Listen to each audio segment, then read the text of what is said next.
अस्सलामुअलैकुम। Ninth class बच्चों, कैसे हैं आप लोग? उम्मीद है कि सब खैरियत से होंगे और अपनी स्टडीज़ पे आपने फोकस किया हुआ होगा, डेली के डेली लेक्चर तैयार कर रहे होंगे। बेटा, आज हम लोगों ने पढ़ना है डोमेन्स ऑफ लिविंग ऑर्गेनिज़म। इसको पढ़ने से पहले एक फ़्लो चार्ट है ऊपर, इसको गौर से देख लें। डोमेन्स ऑफ लिविंग ऑर्गेनिज़म में हमारे पास 3 डोमेन्स के बारे में हमने पीछे पढ़ा था। एक आर्की है, बैक्टीरिया है और तीसरे नंबर पे है यूकेरिया। आर्की बैक्टीरिया में आपके पास क्या आएगा जो है, उसमें एक ही किंगडम है और वो कौन सी है? Archie bacteria. ये बैक्टीरिया बहुत पुराने होते हैं, ठीक है ना।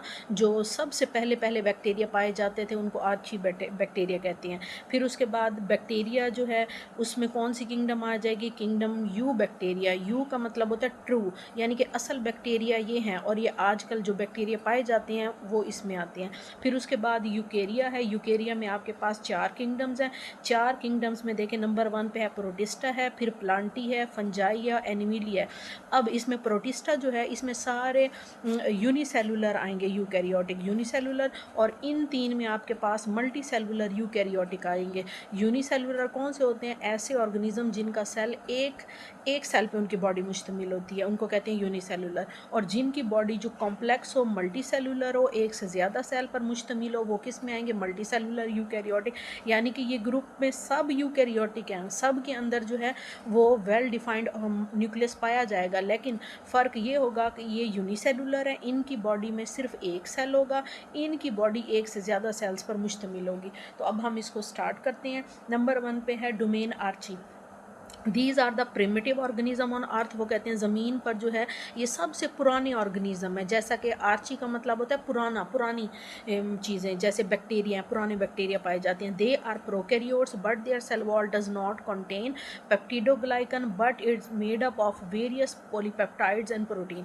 अब वो कहते हैं ये प्रोकैरियोट्स हैं। आपको पता है कि तमाम बैक्टीरिया ही प्रोकैरियोट्स हैं, क्योंकि प्रोकैरियोट्स किसको कहते हैं? जिसके अंदर जो है वो न्यूक्लियस है वो इस तरह दर पड़ा हुआ हेरिडेटरी मटेरियल जो है वो सेल में ही पड़ा होता है। जैसे मिसाल के तौर पर आपके पास है ये बैक्टीरिया का सेल है हमारे पास, इस बैक्टीरिया के अंदर जो इसका हेरिडेटरी मटेरियल है वो ऐसे साइटोप्लाज्म में पड़ा हुआ है, बस कोई इसके बाहर कोई पैकिंग, कोई बाउंड्री नहीं है। इसको कहते हैं प्रोकैरियोट्स। तो आपको पता है तमाम बैक्टीरिया ही प्रोकैरियोट्स होते हैं। ये प्रोकैरियोट्स हैं और इनकी जो सेल वॉल है उसमें पेप्टिडोग्लाइकन नहीं है। पेप्टाइड कहते हैं प्रोटीन को और ग्लाइकन कार्बोहाइड्रेट, यानी कि ये ऐसा कंपाउंड है जो प्रोटीन से और कार्बोहाइड्रेट से मिलके बना हो, इसको कहते हैं पेप्टिडोग्लाइकन। वो कहते हैं ये जो आर्ची बैक्टीरिया हैं इनकी सेल वॉल में पेप्टिडोग्लाइकन नहीं है, बल्कि इनकी सेल वॉल में क्या है? पॉलीपेप्टाइड्स है। अब पॉलीपेप्टाइड्स क्या होते हैं? पॉलीपेप्टाइड्स होती हैं जब छोटे छोटे अमाइनो एसिड, ठीक है ना, मिल के एक चेन बनाती हैं, इसको कहते हैं पॉलीपेप्टाइड। पॉलीपेप्टाइड होती है प्रोटीन्स की छोटी चेन। अगर मिसाल के तौर पे ये 1000 हो जाएं या 1000 से ज़्यादा ये यूनिट हो जाएं तो वो प्रोटीन बना देते हैं। अगर 1000 से कम हो ये अमाइनो एसिड जुड़ते जाएं इस तरह, तो वो क्या बनाते हैं? वो पॉलीपेप्टाइड। पॉलीपेप्टाइड का मतलब है प्रोटीन्स की जो छोटी छोटी चेन्स हैं। जबकि जो यू बैक्टीरिया हैं, जो आजकल के पाए जाने वाले बैक्टीरिया हैं, उनकी सेल वॉल किससे बनी होगी? उनकी पेप्टिडोग्लाइकन से बनी होगी। तो ये आप डिफरेंस याद रखिएगा, ठीक है। जो आर्ची बैक्टीरिया है उनकी सेल वॉल पॉलीपेप्टाइड से बनी हुई है, इनके छोटे छोटे अमाइनो एसिड से बनी हुई है। और जो दूसरे आजकल के बैक्टीरिया हैं यू बैक्टीरिया, उनकी जो है सेल वॉल है वो पेप्टाइडोग्लाइकन की बनी हुई है, ठीक है। फिर उसके बाद है their RNA, ribosomal RNA resemble more to eukaryotes than to the bacteria. अब इनका जो राइबोसोमल आरएनए, राइबोसोमल आरएनए किसको कहते हैं? आप अगले चैप्टर में पढ़ेंगे कि सेल के अंदर जो है न्यूक्लियस होता है, न्यूक्लियस के अंदर हेरिडेटरी मटीरियल पड़ा होता है, ठीक है ना। अगर इस हेरिडेटरी मटीरियल को आप निकाल लें, बाहर बड़ा कर लें, ठीक है, तो ये क्या होगा? ये डबल स्टैंड होता है डीएनए का। अब इसने जब भी कोई काम करवाना होता है तो सबसे पहले ये अपनी कॉपी बनाता है। वो क्या होती है कॉपी? वो उसको कहते हैं राइबोसोमल आरएनए, ठीक है ना। ये राइबोसोमल आरएनए जो है, आरएनए भी 3 टाइप्स के होते हैं, लेकिन अभी उन्होंने कहा है राइबोसोमल आरएनए। अब राइबोसोमल आरएनए क्या करेगा? आगे जाएगा साइटोप्लाज्म के अंदर प्रोटीन बनवा देता है, ठीक है, ये काम है। अब वो कहते हैं ये जो राइबोसोमल, ये वाला जो राइबोसोमल आरएनए है वो कहते हैं ये हम लोगों के साथ मिलता है, यूकैरियोट्स के साथ मिलता है इनका, जबकि जो है ये इन बैक्टीरिया के साथ रिजेंबल नहीं करता। ठीक है, जो आर्ची बैक्टीरिया का राइबोसोमल आरएनए वो हमारे साथ, हम यूकैरियोट्स हैं ना, हम इंसान, एनिमिलिया, फंजाई, प्लांटिया, ये सारे यूकैरियोट्स हैं ना, वो कहते हैं इनके साथ रिजेंबल करता है, बैक्टीरिया के साथ नहीं करता। ठीक है, हालांकि ये दोनों बैक्टीरिया हैं। Their cell wall contain a unique lipid, इनकी सेल वॉल के अंदर एक खास किस्म का लिपिड होता है। अब देखें वो लिपिड क्या काम करेगा, which enables them to live in extreme environment. इस लिपिड की वजह से जो ये बैक्टीरिया हैं, आर्ची बैक्टीरिया की जो क्लास है, ये बहुत एक्सट्रीम इन्वायरमेंट में रहने के काबिल हो जाती है। ठीक है ना, सर्वाइव कर जाती है। अब वो एक्सट्रीम इन्वायरमेंट, वो जो है वो शदीद या गर्म इन्वायरमेंट कौन सी है, हॉट स्प्रिंग, ठीक है, सॉल्ट लेक्स, झीलें ऐसी जो नमकीन पानी की होती हैं, एसिडिक और अल्कलाइन वाटर, एसिडिक या अल्कलाइन वाटर। अब एसिडिक क्या है, तेज़ाबी पानी हो जाए, या अल्कलाइन या बेसिक वाटर हो जाए, ठीक है, उसके अंदर वो कहते हैं वो इस लिपिड की वजह से रह लेते हैं, क्योंकि ये लिपिड उसको इस काबिल बनाता है। However they also exist in more common environment like soil and ocean. वो कहते हैं इसके अलावा ये कॉमन इन्वायरमेंट में भी रह सकते हैं। अब कॉमन इन्वायरमेंट क्या होती है, आम इन्वायरमेंट, जैसे हमारी मिट्टी है, ओशन है, समंदर, वो कहते हैं इसमें भी रह सकते हैं, और लिपिड की वजह से ये एक्सट्रीम इन्वायरमेंट में रह सकते हैं।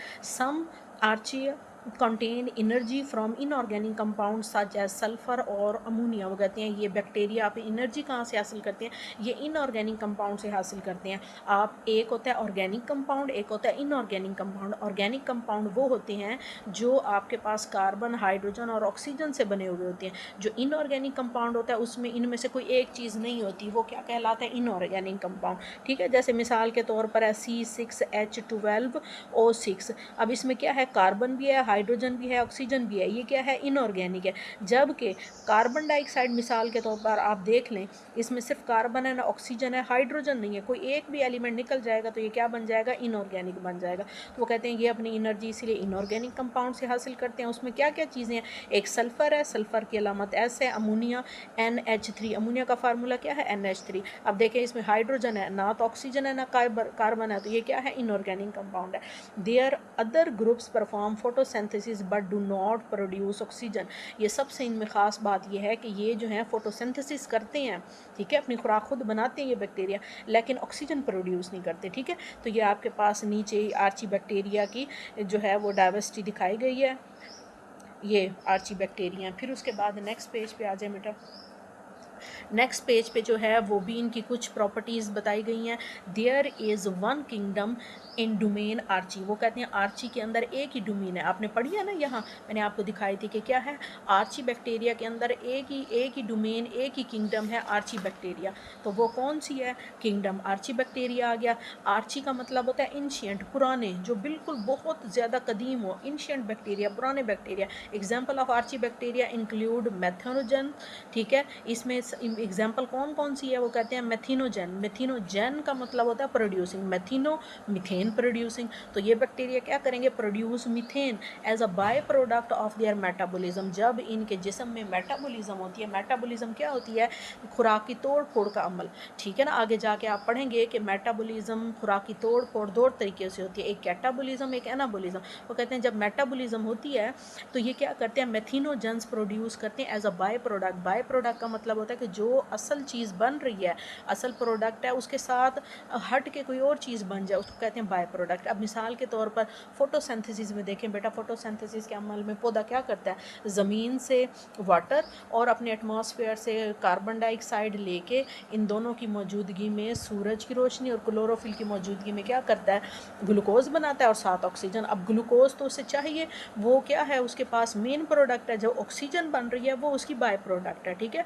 तो कहते हैं ये बैक्टीरिया जब मेटाबॉलिज्म के प्रोसेस में क्या करते हैं, मीथेन प्रोड्यूस करते हैं एज अ बाय प्रोडक्ट। ठीक है, फिर उसके बाद है हेलोफाइल्स। हेलो कहते हैं सॉल्ट को, और फाइल्स कहते हैं, फिल्स कहते हैं लव को, यानी कि ये सॉल्टी इन्वायरमेंट को पसंद करते हैं। Found in extremely salt environment, यानी कि ऐसे इन्वायरमेंट जो बहुत शदीद नमकीन हो, सॉल्टी हो, उसमें रहती हैं। फिर थर्मोफिल्स, थर्मो कहते हैं हीट को, फिजिक्स में आपने पढ़ा होगा, थर्म जो निकला है वो हीट से निकला है, ये थर्म हीट को पसंद करते हैं। फाउंड इन हॉट स्प्रिंग, यानी कि गर्म इन्वायरमेंट में हीट में रहती हैं। एसिडोफाइल, एसिड मीन एसिडिक और phils mean loving, found in extremely acidic acidic environment. ये बैक्टीरिया कहाँ रहते हैं, ये ऐसी इन्वायरमेंट में रहते हैं जो एसिडिक होती है, ठीक है। तो ये आपके पास डोमेन आर्ची थी और इसमें आपके पास एक किंगडम आ रही है, किंगडम आर्ची बैक्टीरिया, ठीक है। तो इसके बारे में ये क्या थे, एंशिएंट बैक्टीरिया थे। सबसे पहले नंबर 1 पे जो पाए जाने वाले बैक्टीरिया थे वो यही बैक्टीरिया थे। इनकी जो सेल वॉल थी किससे बनी हुई थी, पॉलीपेप्टाइड की बनी हुई थी। इनकी जो ये प्रोकैरियोट्स थे, इनके अंदर एक लिपिड पाया जाता था जिसकी वजह से ये एक्सट्रीम इन्वायरमेंट में रह सकते थे, ठीक है। ये फोटोसिंथेसिस करते हैं लेकिन ऑक्सीजन प्रोड्यूस नहीं करते।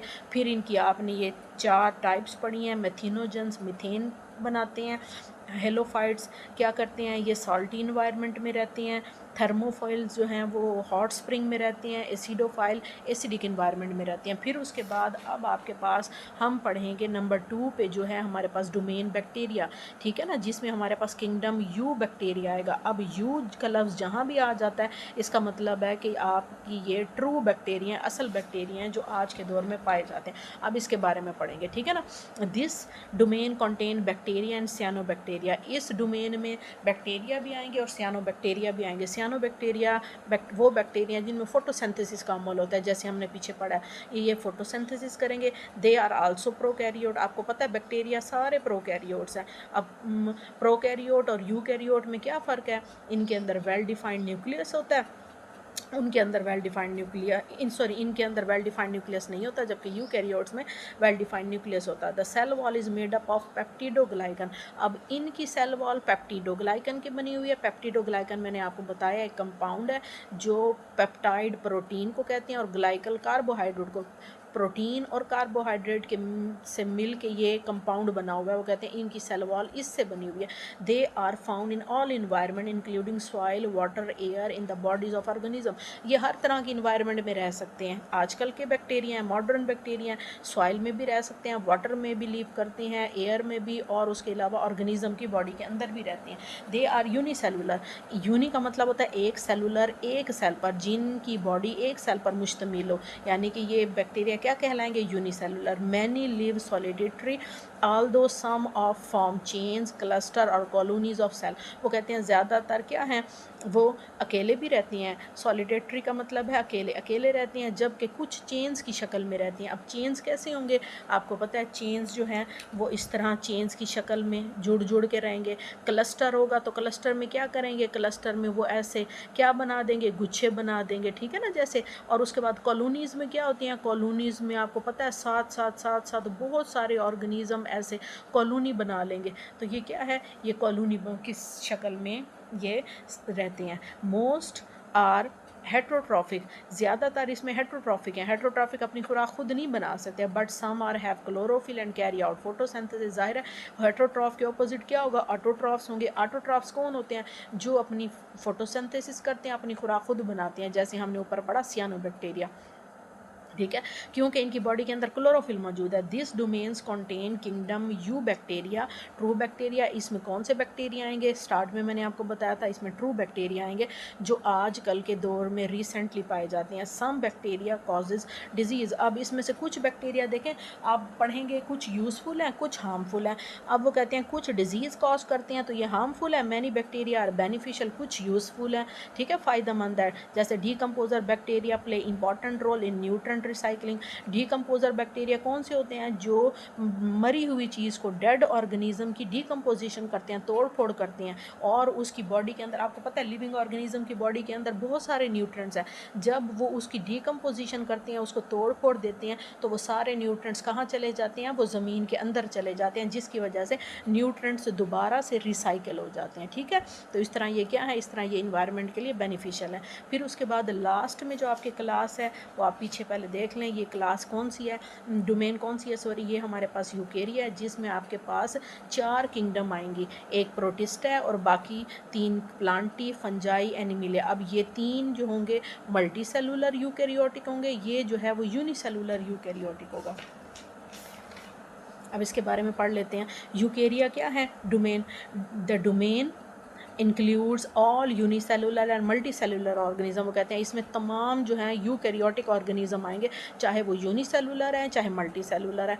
अगर उनकी बॉडी एक सेल पर मुश्तमिल है तो वो यूनिसेलुलर हैं, अगर उनकी बॉडी एक से ज़्यादा सेल्स पर मुश्तमिल है तो फिर वो क्या होंगे, मल्टी सेलुलर। जैसे मिसाल के तौर पर आपको पता है यूग्लेना हो गया, पैरामीशियम हो गया, अमीबा हो गया, ये ऐसे ऑर्गेनिज्म है मल्टी हैं, ये यूकैरियोटिक, यानी कि इनके जिस्म में न्यूक्लियस जो है इनकी बॉडी में वो पैक किया हुआ है, लेकिन क्या है जिस्म में जो है सेल एक है, एक बॉडी पूरी बॉडी एक सेल पर मुश्तमिल है। They have complex eukaryotic cells with nucleus and other membrane bounded organelles. वो कहते हैं इसके अंदर कॉम्प्लेक्स यूकैरियोटिक सेल्स भी आते हैं विद न्यूक्लियस के साथ और अदर मेम्ब्रेन बाउंडेड ऑर्गेनेलिज।